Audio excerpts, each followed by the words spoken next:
estado a través de Jesús observándoles al Señor por 3 años y medio. Se aprende viendo, y luego Lucas nos registra cómo ellos interceden en todo el libro de los Hechos. Pero vamos a empezar por el principio de Hechos, capítulo 1. Y al final del versículo 3 está una conjunción que une con otra del 4 muy importante. Dice, y hablándole acerca del reino de Dios, y estando juntos, les mandó que no se fuesen de Jerusalén, sino que esperasen a la promesa del Padre, lo cual le dijo, oísteis de mí. Luego continúa el Espíritu a través de Lucas en el versículo 14. Todos estos perseveraban unánime en oración y ruego con las mujeres y con María, la madre de Jesús, y con sus hermanos. En el 2:1 dice, cuando llegó el día de Pentecostés, estaban todos unánimes juntos. Y el versículo 4, y fueron todos llenos del Espíritu Santo y comenzaron a hablar en otras lenguas según el Espíritu les daba que hablase. En las últimas 2 décadas se ha acercado al libro de los Hechos como creo que la iglesia se debe acercar. Lucas se había dejado dentro del conocimiento bíblico a un lugar marginal en la iglesia cristiana, principalmente en las iglesias históricas, producto de la Reforma.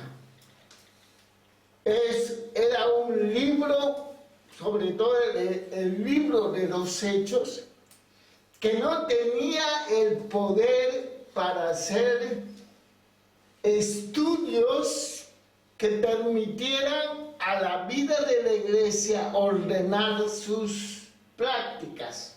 Es decir, no era digno de norma y de fe, de conducta de la iglesia. Era un libro, se consideraba un libro con hechos históricos de la iglesia muy importante para ver la evolución de la iglesia, pero no tenía el valor que otros escritos en el Nuevo Testamento. Y décadas se pasó de largo el estudio serio del libro de los Hechos. Luego, algunos términos como llenura del Espíritu se interpretaron tanto en el Evangelio de Lucas como en Hechos con términos y pensamientos paulinos. Eso contribuyó a callar a Lucas, el pensamiento de Lucas. Lucas es para nosotros un hombre digno de una excelente teología, por la soberanía de Dios, Dios usó a este hombre, hizo 2 libros muy importantes para la iglesia pentecostal y carismática de todos los tiempos. De hecho, en el libro del Evangelio, Lucas marca a Jesús carismático. Es donde se registra el mayor número de actividad del Espíritu a través de la vida y obra de Jesucristo. Y es el libro de los Hechos que él muestra y quiere mostrar que el mismo Jesús que anduvo haciendo esos milagros y prodigios y señales que el reino estaba, es el mismo que está ahora en la iglesia a través del Espíritu Santo. Por eso, el gran éxito de la iglesia pentecostal clásica y el movimiento carismático en el mundo serio se debe a que se restaura muchas de las prácticas de las comunidades de fe del primer siglo registrada por este autor sagrado. Y al restaurar, estamos viendo extraordinaria explosión de la presencia manifiesta de Dios en todo el mundo. Y es entonces para mí un gran paradigma el libro de los Hechos para nuestra práctica de intercesores. Encontramos siempre la intercesión en la vida, en la actividad de la iglesia del primer siglo, en el liderazgo, en la misión. Nunca hay ningún divorcio entre la praxis y la intercesión, la oración. Lo mismo que encontramos en la vida del Señor. Se apartaban, iba a orar y luego bajaba de las montañas a ministrar. Claro, habían sido modelados por el Señor. Quiero brevemente, porque hay tela aquí, hay bastante tela, pero me dijeron que sea breve en estas ocasiones y voy a sujetarme a la indicación. Pero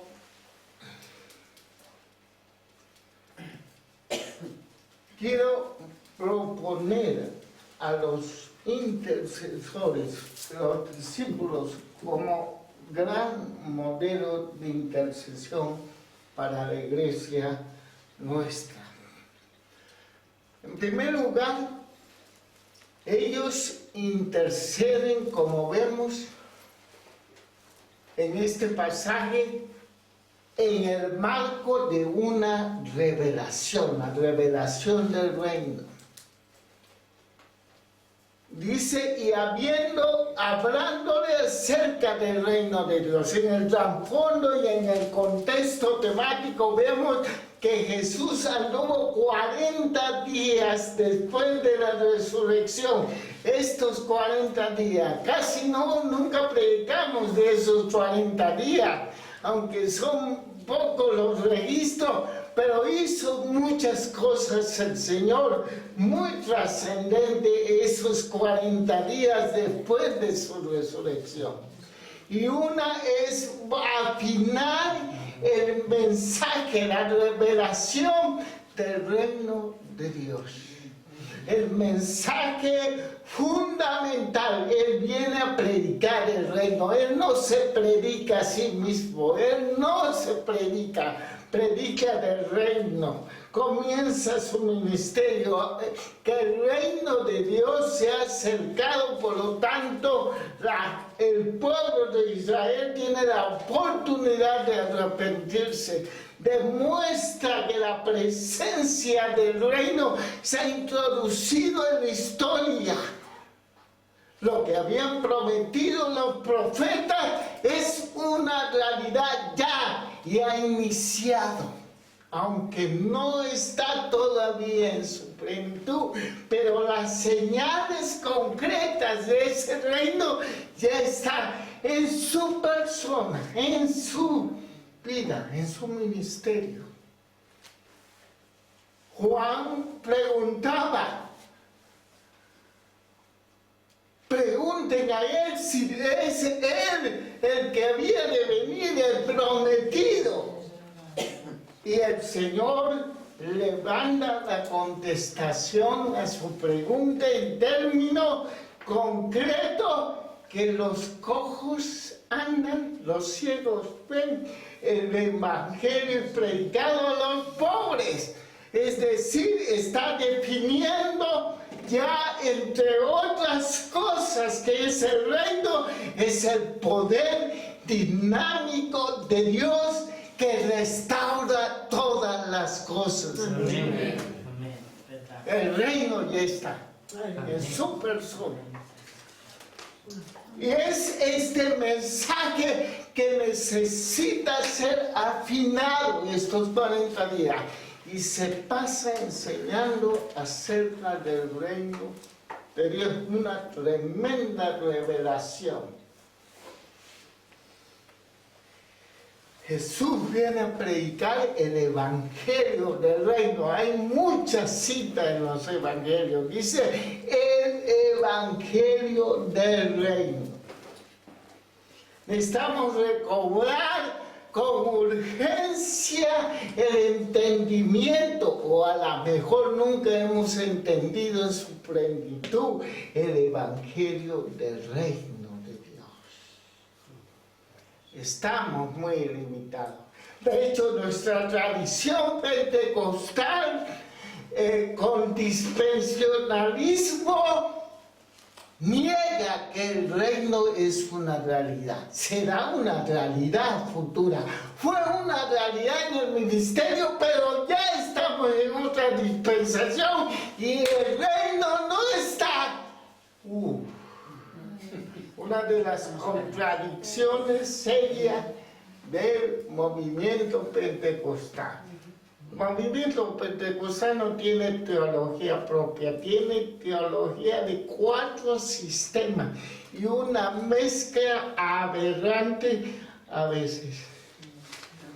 Otras cosas muy buenas, por cierto. Pero muchos no entienden esta revelación. Si uno quiere participar en una intercesión trascendente como está haciendo la Iglesia del Señor por todo el mundo, necesitamos entender claramente la revelación del reino. Es en este contexto de una revelación, otra vez la palabra revelada mueve el corazón de los intercesores, debe mover el corazón. No las ideas propias, los deseos, por más nobles que sean, es el reino. Interceder en un marco de una revelación. Hablando acerca del reino de Dios, y lo une con el kai en griego, es una preposición, kai, que se debe traducir también, es mejor traducción. Kai en griego, también. Ahora aquí la unión habla reunión de importancia. Exegéticamente, Lucas queda registrado. Poner atención en esto. Estando juntos, les mandó que no se fuesen de Jerusalén, sino que esperasen la promesa del Padre. La segunda cosa que quiero recalcar aquí es que interceden con un foco preciso en lo prometido. Un intercesor sabe dónde ya no es por hablar y verborrea. A veces tenemos una verborrea, ¿no? Y hablamos y decimos y gritamos y está bien, pero nos debe llamar la atención que los grandes intercesores sabían que interceder. Se enfocaban en la promesa. Les mandó que no se fuesen de Jerusalén, sino que esperasen la promesa del Padre.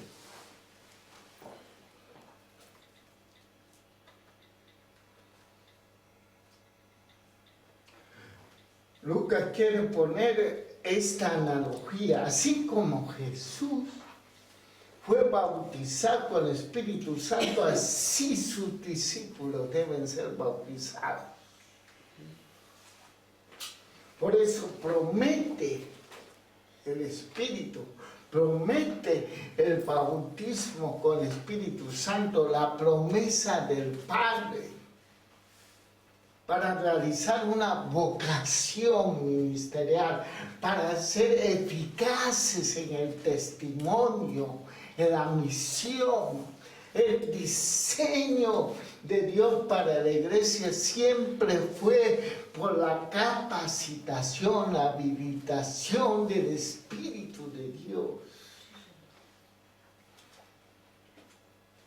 Ellos se enfocan, obedecen al Señor y los encontramos juntos, orando.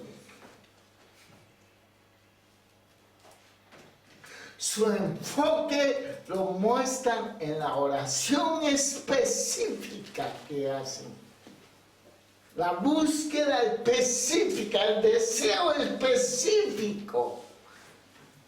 Tienen una revelación de su maestro y le llama a estar en Jerusalén.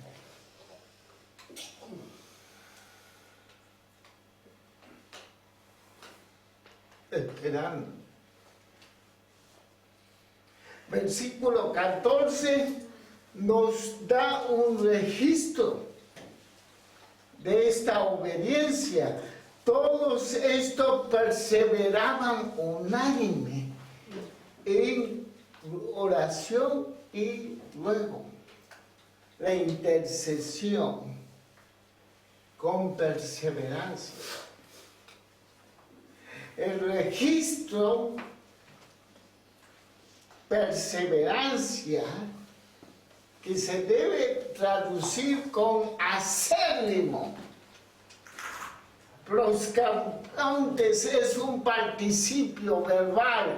Para los exégetes bíblicos es muy importante un participio. No es un verbo, pero cumple la función de un verbo.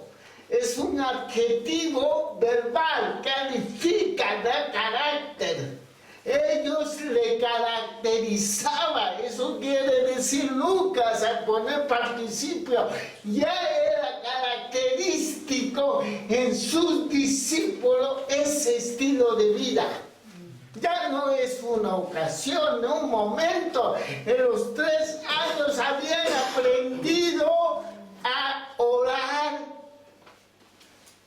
Y además, el adjetivo es acérrimo. Es un adjetivo verbal con una fuerza tremenda, es un compuesto, tiene una preposición pros y el adjetivo indica acérrimo, ir con energía hacia una meta, con pasión. La intercesión nueva testamental le caracteriza la pasión del que ora. Es además un presente, indica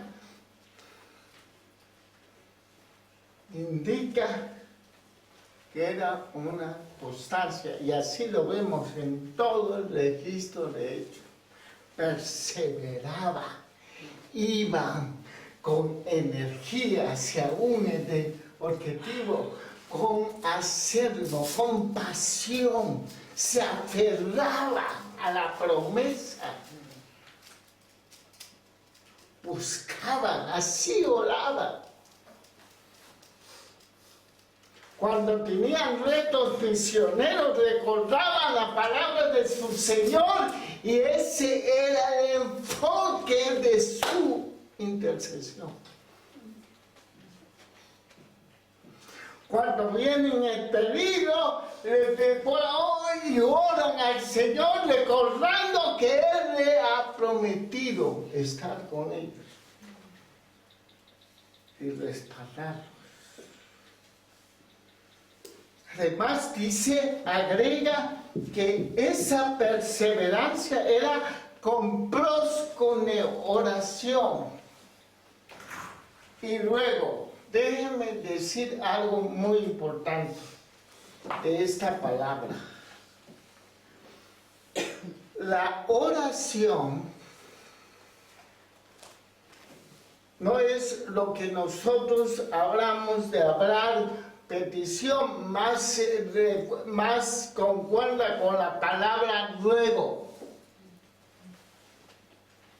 La oración aquí viene de una rendición total.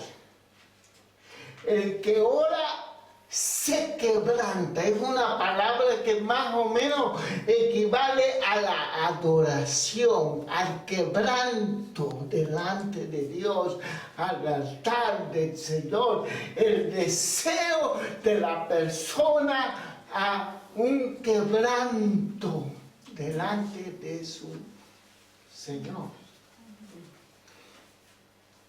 Por lo tanto, el contenido de esto es la vida propia del que ora. Maravilloso.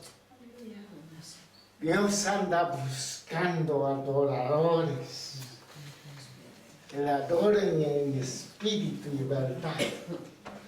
No os conforméis a este mundo, sino transformaos en el entendimiento, y pide antes que demos sacrificios vivos, que presentemos nuestro cuerpo. Ese es.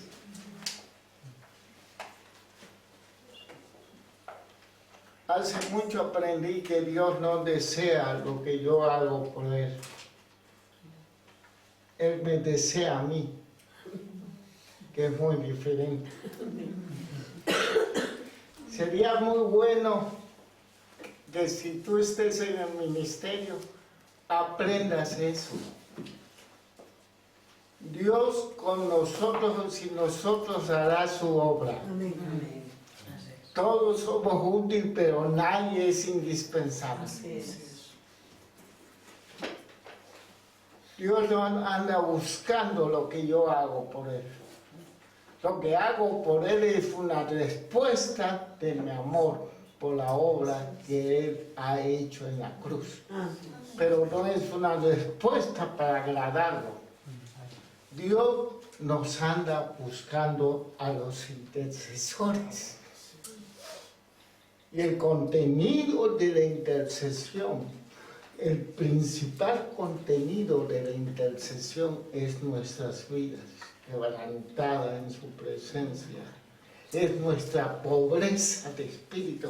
Bienaventurados los pobres de espíritu, porque de ellos es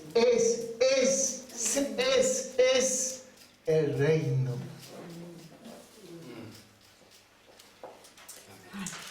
Amén.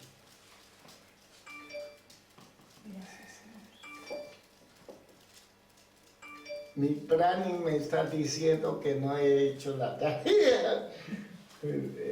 Tengo un Prani y me está recordando, perdón.